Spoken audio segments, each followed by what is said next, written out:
Our school day, you know, you probably know yourself, it's just mayhem, isn't it? Carnage, yeah. Yeah, absolute carnage. So the only difference on that morning 2 weeks ago was that there wasn't a lot of rushing. I came down and a lot of stuff was already done. It was, you know, the girls were having a breakfast and everything was pretty much ready to go. I came down, and Nikki went upstairs to get ready. And then, you know, the routine is basically if Nikki's taking the girls and Willow, when I hear her come down, I'll get them in the car, get them strapped in, get Willow in the boot and all that, and Nikki comes out, give her the keys and off they go. So it's a well-oiled machine normally, and sometimes you walk the dog and take the kids to school, and on that morning it was Nikki's job. Yeah, and then if it's my job, usually the roles are reversed. Yeah. So yeah, again, it was just nothing out of the ordinary. Welcome back to my mental health and crime channel. My name is Huda London. I'm a licensed cognitive behavior therapist and a licensed mental health counselor. Please like, share. Paul Ansell, that is Nicola Bully's partner, clearly says here that Nicola and him have turns on who's going to take the children to school. If it's Nicola Bully who takes their children to school, then Paul helps to put Willow in the boot, the trunk of the car, and to strap the girls' seatbelts. But we saw the CCTV footage that there's a lot of talk about, that most of us don't buy that CCTV footage, that something is clearly wrong.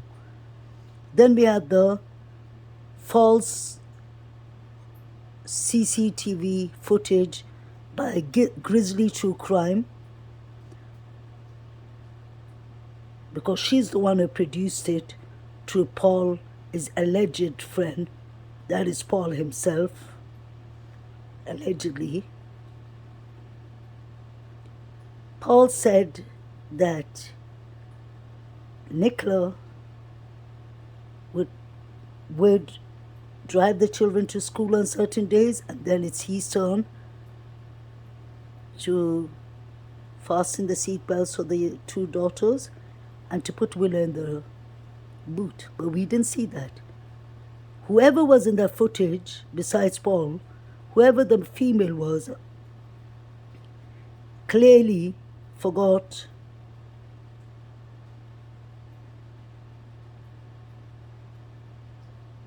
to be even talking to Paul. If that was Nicola, how come Paul and Nicola weren't talking?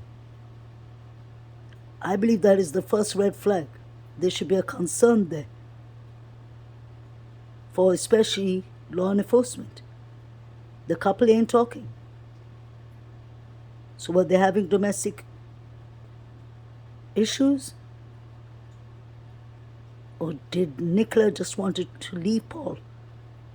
Allegedly, and Paul didn't want it.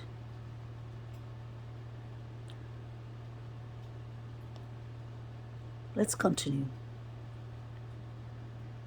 You know, she's, you know, quite late now, more late than usual. So I tried ringing her phone, and there was no answer. I tried ringing her on WhatsApp, and again there was no answer. So I tried the mobile again, and no answer. So I couldn't get her. I started to get a bit panicky, I think. So that's when I thought, well, I'm going to have to go down there and see if she's all right. You know, see if I can see the car or you know, see what's going on. But I still expected that I'd just get there and just, oh, there she is, you know. So I go to the gym on a Friday lunchtime. So I quickly got my gym stuff on, because I just thought basically I'm going to go out, find her, come home, do a bit of work. Carry on, yeah. Yeah, lunchtime, go to the gym. I was going to leave, and then the phone rang, and it was the school, and it was the receptionist at school, and she said, Mr. Ansell, it's a bit of a weird one. So it's a bit of a weird one, but we found Willow and Nikki's phone on the bench, and the harness halfway down the embankment on the floor. So, You're already worried at this point. Yeah, because I'm just about to leave. So I've got my gym stuff on. I'm about to leave thinking I'm going to see her, you know, pass her, get there and find her. Then I get that call. And in an instant, it's like your whole... Of course. Because I knew straight away that it wasn't normal. You know what I mean? Like, because I said, well, where is she? And they're like, well, they can't find her. So I also know that she would never in a million years leave Willow. Like, Willow is like our third child. So I know, like, she'd never, like, the fact that Willow's just in the field on her own, off the lead, obviously extremely concerning. So, obviously, you know, just in a mad panic then, you know, because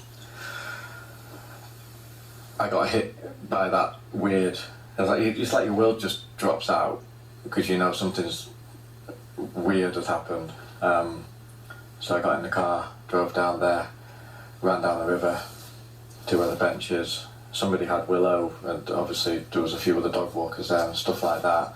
Handed me Willow, handed me Nicky's phone. I still expected, obviously, to just have a look around and, well, there she is, or there she is. So, you know, we're all looking. I'm like walking off into the field that way. Like. My question is, why wasn't the police called before Paul? Why didn't the school call the police? Because like we know, in the first 24 hours is crucial for a missing person. Why did the school decide to call Paul when they found out the news?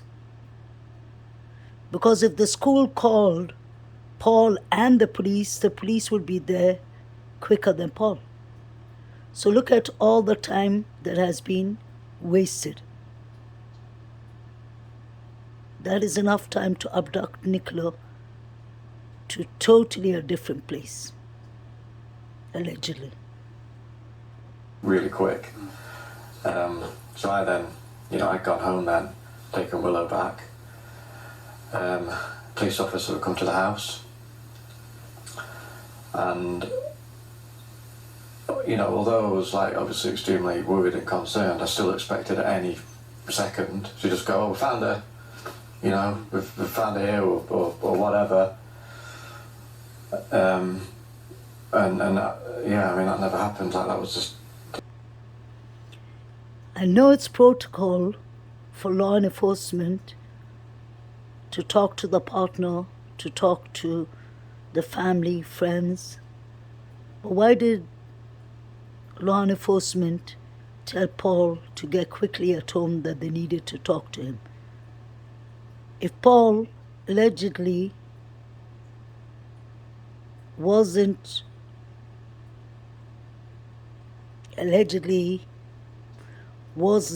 me phrase it in a better way, sorry, my bad. If Paul wasn't a person of interest, this is my personal belief only, then law enforcement would have encouraged Paul to stay there and to help to find Nicola. Did law enforcement know something already? Did they get tips from the public about something? We've always tried to keep all options open because we don't want to shut down any avenue. You know, we've always been very careful that we don't want to say, oh, we think it's that, and then push that when it might not be. The most obvious thing, of course, has always been the river. It's always been my gut instinct and our sisters and family that that isn't the case. Extensive searching, you know, is probably well aware of has gone on in that river. I mean, they were in there, you know, I mean, I have to categorically say I cannot fault the police in any of this. They have been incredible, and the relationship that we have working on this is very, very strong. It's very good. So that this isn't any criticism of them at all. I want to make that clear. But the fact that they were in the divers and underwater rescue team and all that were in that river on the day, and thankfully found absolutely nothing in the part where you would, I guess, have to presume is her last known location. If you take all those things into account, the unlikeliness of it, you would have to sort of say that really the river isn't what happened. And so we always felt that the mobile phone and the harness and everything, it could possibly be a decoy. Again, we don't have evidence. No, but these are things that you naturally would think about, because the team's call was still active at the time, wasn't it? And the Willow's harness is on the floor, and I'm sure these are things that constantly you're thinking about. Yeah, of course it is. Of course it is. I mean, like, the only thing we're bothered about is finding her. Like, there's nothing else matters. That's the only thing that we're bothered about. Why would Paul say that he believes that it could be a decoy? I find that a red flag. Why is Paul 100% sure that Nicola is not in the river? I personally believe because he wants everyone to stay away from the river. The searches are conducted. He needs to do what he has to do, without mentioning what he has to do. He needed, allegedly, the river part to be cleared for him. Why would he come out with a decoy and such things?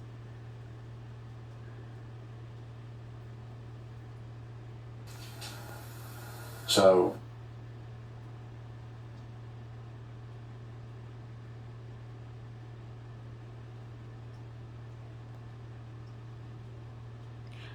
I'm just a bit puzzled by Paul's words. It is a logic question, how come no clothing or piece of clothing or even the Fitbit wasn't found of Nicola? But why is he so focused on that? He wanted to make us believe it was an abduction from the start. He didn't want anyone in the riverbank. Peter Folding is a very dedicated specialist in his zone of work. And he scrutinized the river, and so did Lancashire police. Nicola was never in the river, allegedly. So what is Paul talking about decode? all searched. I want it all scrutinised, every piece of it. And I'm not going to. You're not going to appease me with anything else. That is what I want to happen, because for something to have happened there, it's not many. You would only know that area by local people. It's a local area. We walked down there for years, and I mean years. You see the same faces every single day, and on the very odd occasion when you see somebody that you don't know, they stand out like a sore thumb. And I think that's an important point to make, because there might be some people watching this thinking, why are you doing this? Why are you talking to us? And the reason you're doing that, I don't want to put words in your mouth, is because you feel that somebody out there knows something, and that's the appeal that you're trying to make. Yeah, definitely. And I'm just pleading with them, just please, anything, no matter how tiny. Did Paul Ansell make some enemies?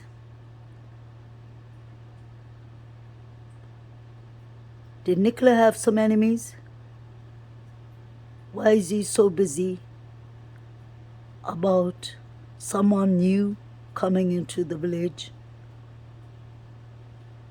But then he said something good, which is something that's the truth.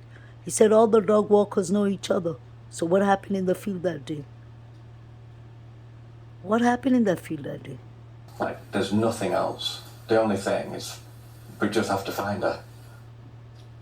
You told us a bit about who Nikki is. Yeah. I hope. Was she ever the there's sort of not person much- who might go away for a night or leave for a few days? You know what I mean? About as far out of character as you could get. You know, I truly mean that. Like, even as a couple, on the odd occasion, if we ever do have a night away from the girls, because the girls are our world. Like, we go out for meals, the girls come with us. Our family. Yeah, everything that we do is, the girls are in it, they're involved in it, and that feels right. You know, that's how we love it. We love our little family. We love our world. And your gorgeous dog Willow's been spending a bit of time with us as well, and it's also that thing that Willow may well have seen I know, to Nikki. I know, and that's another layer of frustration and hell to it. You know, it's a hellish situation with the layer of hell that not knowing what's happened yet, and then also having Willow, who probably does know what happened, but she can't tell us, can she? Yes, I do understand. I wish dogs could talk. He would know exactly what happened to Nicola. But it's kind of interesting. Willow was left near the bench. So whoever left him there and tied him up, whether it's Penny, her brother-in-law, her sister, her daughter-in-law, Emma, allegedly anyone, whoever tied Willow, it seems like Willow knows that person. Otherwise, Willow would have been barking all the time. He just barked between the gate to the field or water, but he was standing there, or he was put there without him having a fit. So he knew the person, I believe, personally. Just come home. Are you going to be okay? I will, as long as she comes home. But yeah, I have to be okay for the children. But obviously the hope inside me that she's going to come home. That I can't let myself, think of anything else. It isn't an option in my head. We deserve a happy ending to all of this. People are different, but if your partner is missing and you'll have children, obviously your children would need you around and you have to focus a lot on them, God forbid. But you would still have the time to think about your partner and try to find your partner. Most likely you would have taken the children to their grandparents and searched during the day and brought the children back home at night. So I believe Paul Ansell is using the children as excuse, honestly. That's my personal opinion only.